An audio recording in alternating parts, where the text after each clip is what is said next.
cause of all of these unfortunate incidences. It is never there that you will find as a sole thing that you blame the anesthetist. Just like every plane crash is the pilot which can get blamed off because he's sort of driving it. Same thing, the little angels, the anesthetists are the angels. They are actually protecting that patient so that they can undergo a life-saving procedure and then bring them back to their normal self. I think it's a very important thing. जो लोग ये programme इस वक्त देख रहे हैं उनको भी बताना चाहते हैं कि एनेस्थीसिया बहुत लोगों ने सुना भी है, शायद बहुत लोगों ने नहीं सुना। सबको जानना चाहिए, कभी ना कभी खुदा ना खास्ता कोई हॉस्पिटल जाता ही है और उसको एनेस्थीसिया दिया जाता है। समटाइम्स लोकल एनेस्थीसिया, कभी जनरल एनेस्थीसिया। लोकल एनेस्थीसिया में आप जगह रहते हैं, देख सकते हैं क्या हो रहा है। जनरल एनेस्थीसिया में आप पूरी तरह से बेहोश रहते हैं। और जिस एनेस्थीसिया अवेयरनेस, जिस अवस्था की मैं बात कर रहा हूँ, वो एनेस्थीसिया अवेयरनेस जो बेहोशी की दवा एनेस्थेटिस्ट जो देते हैं उसकी वजह से मरीज को बेहोश हो जाना चाहिए ऑपरेशन से पहले, क्योंकि बहुत तकलीफ होती है। लेकिन कुछ मरीज बेहोशी की दवा देने के बावजूद जगे रहते हैं, वो होश में रहते हैं, लेकिन बाहर से पैरालाइज्ड हो जाते हैं, बॉडली पैरालाइज्ड हो जाते हैं, शिथिल हो जाता है उनका शरीर।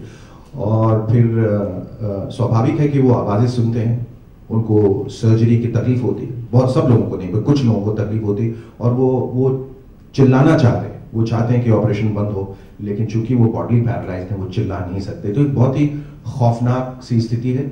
लेकिन इसमें डरने की कोई बात नहीं है। ये बहुत कम लोगों को ऐसा होता है, लेकिन ये होता है। इसे नकारा नहीं जा सकता।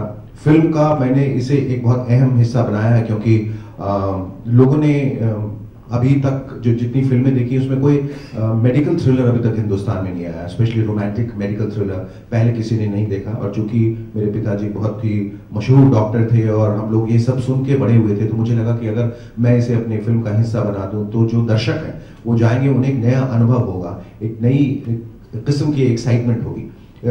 ये भयावह तो है, थोड़ी डरावनी है ये अवस्था, लेकिन जैसा मैंने पहले बताया कि सबों को नहीं होता, बहुत कम पेशेंट्स को होता है, लेकिन होता है।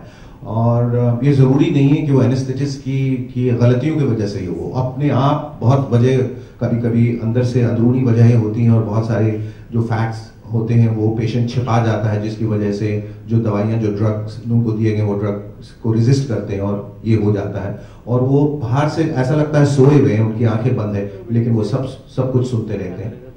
हमारी फिल्म का जो नायक है, जो अध्ययन प्ले कर रहे हैं, आदित्य सिंह का, वो टर्मिनली इल है because of a congenital heart disease. और मेरी जिंदगी में मैंने अपने बड़े पुत्र को एक हार्ट डिजीज की वजह से खोया, विच वाज EMF, एंडोमायोकार्डियल फाइब्रोलिस्टोसिस, जिसकी वजह से फाइब्रोसिस हो जाता है हार्ट का। और उसका निदान सिर्फ एक ही है कि आप हार्ट सर्जरी कराएं।